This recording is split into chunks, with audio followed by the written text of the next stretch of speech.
दोस्तों, भविष्यमालिका में लिखी गई भविष्यवाणी के अनुसार कलयुग के अंत के बाद दुनिया खत्म नहीं होगी, बल्कि महाविनाश का आरंभ हो जाएगा। महाविनाश के क्रम में धरती पर कई भयानक घटनाएं घटेंगी।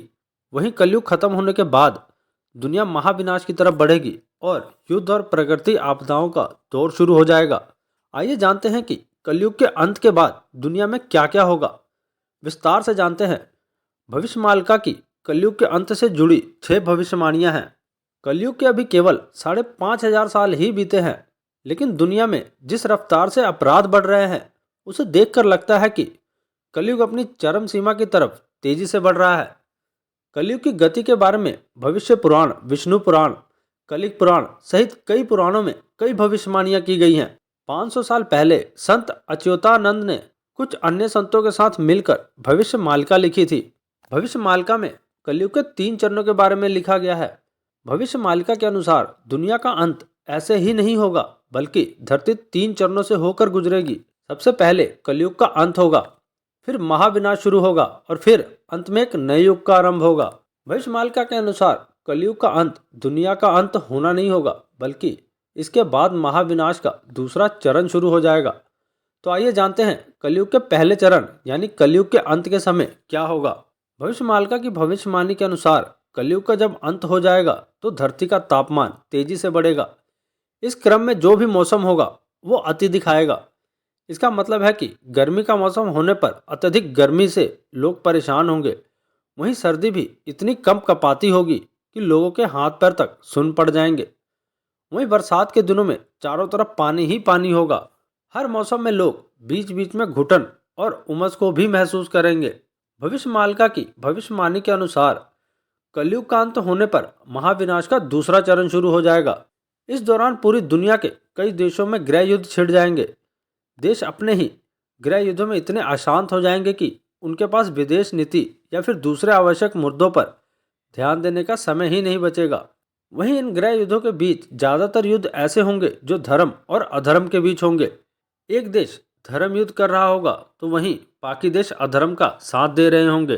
भविष्यमालिका की भविष्यवाणी के अनुसार भगवान कलिक केवल कलयुग का अंत करने नहीं आएंगे, बल्कि कलयुग का अंत होने के बाद भी भगवान कलिक दूसरे और तीसरे चरण के लिए धरती पर ही ठहरे रहेंगे।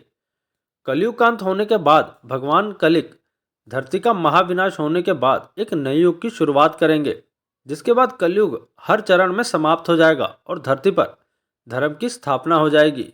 महाविनाश के बाद भगवान कलिक देवस्थानों की फिर से स्थापना करेंगे। भविष्यमालिका की भविष्यवाणी के अनुसार इस धरती का अंत कई बार हुआ है।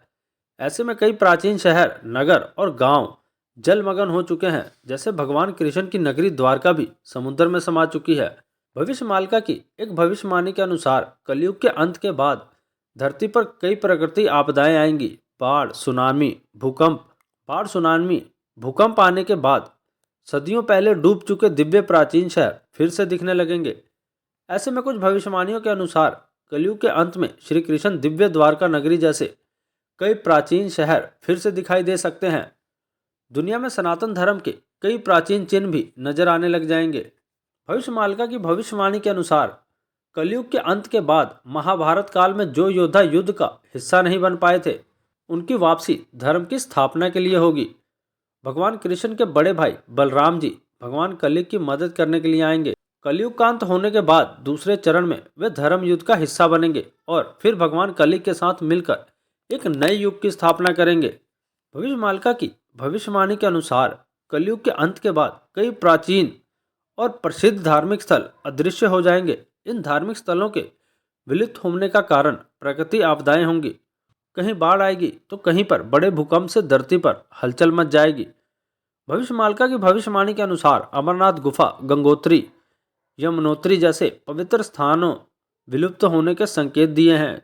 भविष्यमालिका की भविष्यवाणी के अनुसार अमरनाथ गुफा, गंगोत्री, यमुनोत्री जैसे पवित्र स्थलों के विलुप्त होने के संकेत दिए गए हैं और नए युग के आरंभ में ये धार्मिक स्थल एक नए रूप में स्वयं को प्रकट कर जाएंगे। तो दोस्तों, इस तरह कलयुग के अंत के बाद जो ये दुनिया है वो खत्म नहीं होगी। तो दोस्तों, कलयुग के अंत के बाद क्या क्या होगा हमने आपको ये विस्तार से बता दिया है।